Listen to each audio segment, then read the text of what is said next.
So, Stephen, first thing I want to say to you is congratulations on not just the raising $1 million, but just being a beacon of light in the gaming industry in general. That your charity and you stand for positivity and promote just good behavior all around. Something that's quite lacking in our industry as a whole. So, just congratulations. Well, thank you. I appreciate the kind words. I didn't come here to get ambushed by kind words. How dare you? And then he left.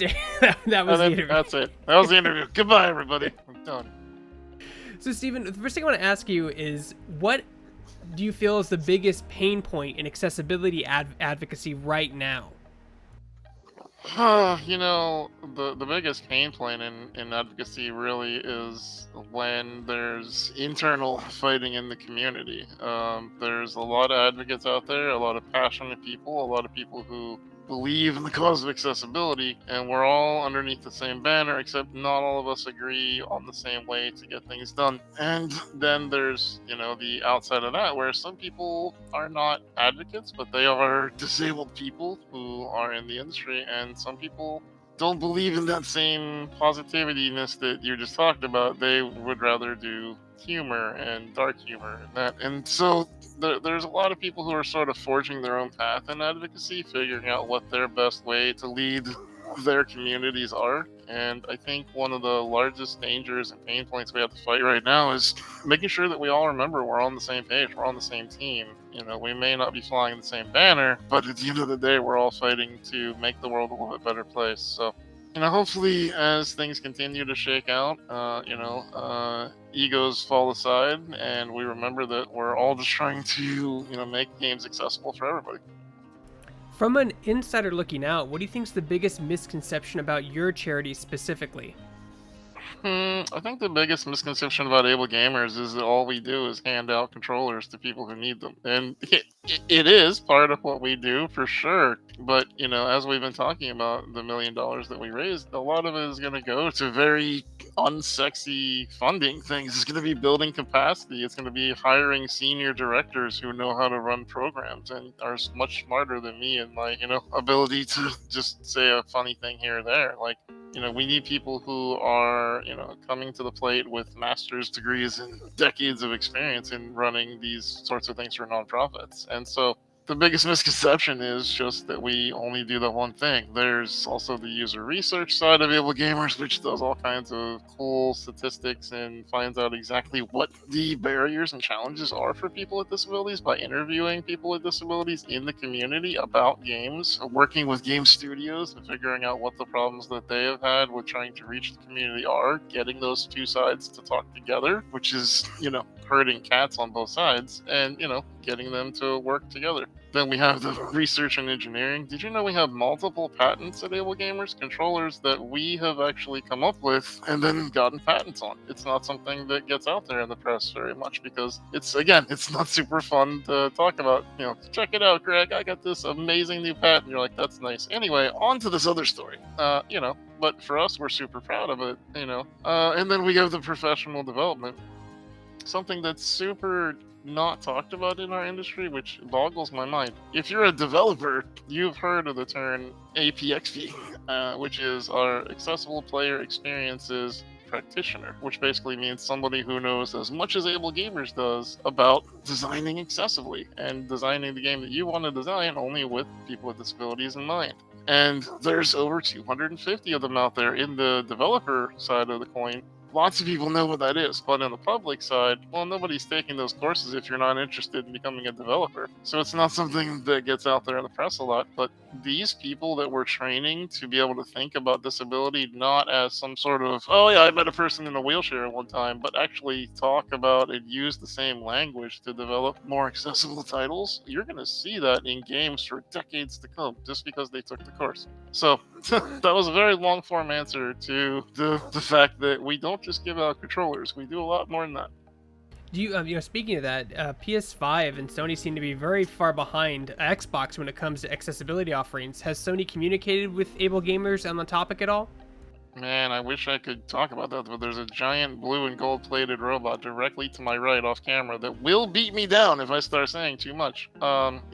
Sony was the first ones to have system level access to be able to remap buttons. They have done their fair share of pushing the industry forward. And I think that you're going to continue to see Sony doing cool things. You're going to see them competing with Xbox to see who can do more good for the world. It's really Nintendo that I'm looking at that, I like to badger them on Twitter sometimes, saying that the others do accessibility and Nintendo don't. That's my favorite, thing to go after them, because they just don't. They don't come to the plate, and they don't put as much emphasis on accessibility. In one of the latest Pokemon games, there's literally a hidden accessibility feature where you have to do a side quest in order to get little earbuds that go into your ear so that you can see closed captioning. Like, it's not.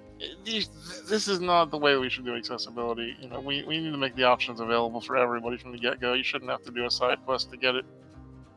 Do you think maybe some companies, because I know some game developers that have attempted to do more accessibility options like a colorblind mode, and they do it wrong, and then they get a huge amount of trouble and flack on social media? Do you think maybe this is that case where they don't want to do it wrong and get in trouble? I don't know. I'm not privy to those boardroom meetings where they're doing the stuff behind closed doors, but I can tell you that those companies who get in trouble for doing it wrong, they're getting yelled at by a portion of the audience who either doesn't understand how difficult it is to get these companies to do this, or the people who have no empathy for the developers trying to get it right. It's one thing to be critical of accessibility options. Not every company gets it right. For example, we worked with World of Warcraft to do their colorblind options, and the first time they tried it, they did not get it right. And then we kept talking to them, and eventually they made it better. And in order to get to that better part, we had to get to the original part where they messed it up. So, they screwed up on the first attempt. At least they made an attempt, and then they fixed it. And sometimes, unfortunately, grace is not something that we're really good at giving developers when they take a shot at something that they don't really know what they're doing, especially people who haven't taken the AbleGamers training course, and, they are just trying to do the best they can.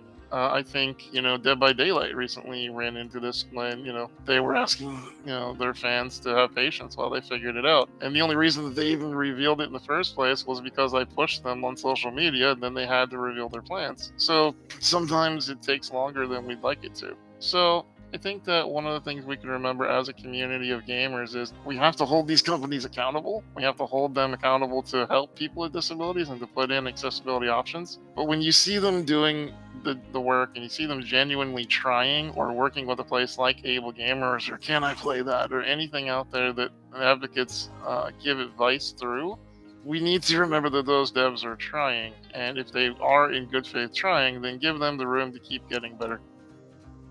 Did you ever think AbleGamers would become so huge that Ryan Reynolds would join you in a fundraising campaign that would raise over $1 million? I can't say I ever first saw that, and I think, again, one of those misconceptions. Ryan Reynolds didn't come to AbleGamers and find me. Ryan Reynolds followed me, and then I told him about AbleGamers, and now he's been going out there and dropping AbleGamers' name in free guy interviews, which is really cool, and I'm really grateful that I did. I think, talking about frustrating misconceptions, mine is always that my name and AbleGamers sometimes gets conflagrated, where I'm a streamer and do my own influencer thing. AbleGamers is a wonderful charity, and we're not the same thing. And so, I have literally no expectations at this point where either one could go. But, I'm just a human being. I'm just a disabled guy trying to build my way in the world, and AbleGamers is just an organization that's doing a ton of good for the world. And, I think that people need to remember that the people who work for AbleGamers with AbleGamers are not AbleGamers. My buddy Craig and I, the program director of AbleGamers, love to joke about the fact that our last names are often from AbleGamers. But I actually have my own last name. But the great thing is when you're associated with a charity like AbleGamers, the sky's kind of the limit.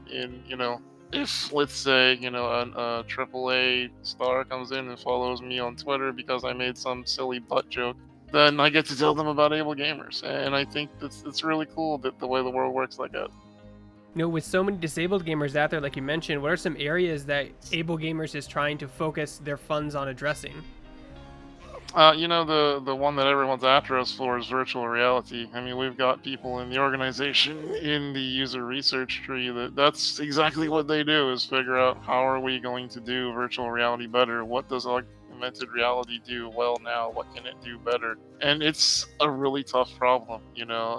I've been saying, everyone thinks that virtual reality is now, Altered Carbon from Netflix, or the Star Trek holodeck. You're just gonna go in there and start swimming in the ocean, and that's just not how it works yet.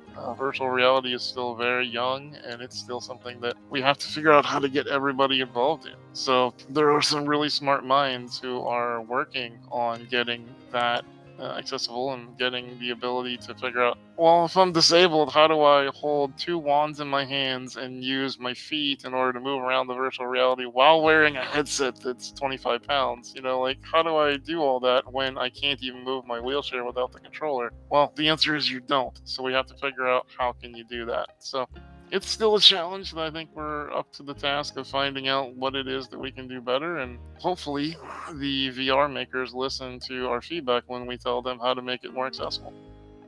What are some ways that AbleGamers is going to use the $1 million donations? Well, like I was talking about earlier, definitely hiring people, building capacity, having the ability to hire the people that can do our programs better and faster. Part of what AbleGamers does is being able to help the community, and there's more than 46 million people with disabilities just in America, more than 7 million in Canada, and the number goes up from there. And we have to figure out, how do we get to all those people? Some of the people are in rural areas, not near big cities. Some of the people are barely having internet, let alone assistive technology. We got to figure out how to reach them as well. So there's a lot of problems that need to still be solved. And one of the things that I struggle with on the internet is, sometimes people think that you just pull up and you're like, hey Greg, my arm here doesn't work so well, and you're just like, oh, you just need a number 3 with extra cheese. And that's just not how accessibility works. Every single person who comes to AbleGamers has to go through 4 to 16 hours worth of peer counseling to figure out exactly what controllers and what setup they need. So a lot of this is going to go towards paying for those people to sit down and have that kind of time, and have more people in our organization. We started with just me and Mark Barlett, the founder, and now we have Greg Kaufman and Chris Power and the entire leadership of AbleGamers, and we're hiring more people to continue to help these things. So what I've been laughing about is, I would love to tell people when they ask the question of where's the money going, well, it's all going to go to smiling children. And well, some of it's going to go to things like hiring someone to help those smiling children. So I think that I've been blessed in that the community has really understood that we're a smaller charity. We're no St. Jude. We're not bringing in $17 million a year. So this is really going to help us just get to that next level where we can start helping the number of people that we need to reach. You mentioned before you do the whole like influencer Twitter butto thing, and also there's AbleGamers. Is it hard separating the two? I notice it does cross when it makes sense to. I mean, you are arguably the face of AbleGamers, and people talk about it. Is it difficult to separate the two? It is. I mean, it's sort of like a Steve Jobs and Apple thing, right? He left Apple for a while, and then eventually they brought him back because they needed his brain power, and now his name is synonymous with that for all time. And I feel like at this point, if I was to be like, Greg, I'm announcing right now I'm leaving AbleGamers, like, it wouldn't matter. People would still refer everything that I do with AbleGamers, and that's okay, because I put my blood and sweat and tears in this place for 15 years, and I love AbleGamers with all my heart. I've given a lot to the place, but it's hard in that we're all our own people, and I think one of the things that you're really vulnerable in the video games industry is that you just really become absorbed by your job. The amount of streamers I know who, I was just talking to Crank Gameplays or Ethan Nestor the other day, and I was asking him on video, do you think people know Ethan? And he was like, no, they don't. They know Crank Gameplays, and they think they know Ethan, but they don't. They just make the two, and it's hard. I think we're sort of the first, couple of generations to really figure out how do you be your own person and also be associated with a brand? And am I making mistakes along the way? I'm sure I have. I'm sure I've made more than one person annoyed at me on the interwebs here and there. But at the end of the day, I'm just a human being who's trying to find my way and find fulfillment in this life, while also making sure that this really cool charity is looked after I'm not here anymore. Yeah, it's crazy. Like you said it. Like we're all just trying to make our way through this world as best we can. Like so why not lift everyone up rather than tear everyone down? I feel like that's your motto is lift Yeah. each other up. I try, yeah. There's a great poem that all ships rise with the tide. The second part of that is often let go, that not everyone is in the same kind of boat, and that's something that we don't give enough credence to in our, especially our social media barren world. Is we have lots of people out there who have their own Twitch channels, their own size, and their own, making their own way in life. So we need to make sure that while we're trying to do good for each other, we remember that sometimes people are working with a smaller boat, and we may need to give them a little bit more of a lift in order to bring them up to where we are. And I think that's something we have to keep looking at. Is what AbleGamers does is great, but it's not necessarily more important than any of the other great charities out there. Everybody loves St. Jude, Extra Life, Child's Play, Gamers Outreach. They're all great charities, but we're all having to do our own bits of fundraising, our own bits of outreach to let people know about our particular part of the world that we're trying to help. So my hope is that we continue giving focus to helping people with disabilities, and I hope that AbleGamers becomes more and more of a household name when people are thinking about video games. I hope they think, yeah, video games are great. Look what AbleGamers was able to do with Microsoft, or with this or that, with other advocates out there, and teaming up and joining forces and being able to really make a difference for the world. What are some ways young people out there can help support your charity or become an ambassador? Or if they maybe if they're young and they can't afford to give money, what are some other ways that they can support Able Gamers and their cause? Yeah, the very best thing you can do is to remember that everything you're doing to help the charity, whether it costs $1 of your bank account or whether it just costs a retweet, it's things that you're giving to the charity, right? So the thing that I've been dealing with repeatedly is coming on to interviews and people being like, "Man, Steve, you raised $1 million for charity. 2 million if you count the Twitch GlitchCon thing, and that's just amazing." And it's like, well, yeah, and it was hard to do because I had to coordinate a lot of things together. But it's not me who did that. It's all of the people who gave anything to the initiative and who give anything still to the charity. People underestimate the value of a retweet or a share or telling their family. And then I think sometimes kind of tune it out. I think they kind of go, yeah, yeah, sure, whatever. You really care about the $10,000. And it's easy to think that way. It's easy to think only the big dollar amounts matter, but they don't. I'm telling you, 1,000 people giving $1 spends the same as one person giving 1,000. And I think sometimes people forget that the old adage of the starfish. For those of you who are not familiar with that, it's basically a parent and a child walking along the beach, and the child finds a starfish laying on the sand, picks it up, and throws it back into the water. And as they continue going down the beach, the child continues to find more starfish that need thrown back into the water, and keeps doing that until finally it frustrates the parent enough to snap at the child and say, "Listen, you're not changing anything to put the starfish back in the water. Why do you keep doing it?" And the child says, "But it's changing the world for the starfish." And that's really what we have to remember here, is we're changing lives one at a time. And it may look like we're not doing much by doing a retweet or doing a share or reaching out to our favorite company to say, "Hey, at Nintendo, I want you to care about people with disabilities." Somebody's reading that tweet at Nintendo. And if you do that enough times, then you're going to get change. And that's how we made Spawn Together work. And that's how we make Able Gamers work. And that's great, Stephen. And where can they go? Can you give us some of your affiliate links, your Twitch channel, your Twitter, all that stuff? Where can they go to like have their voices heard and support your cause digitally?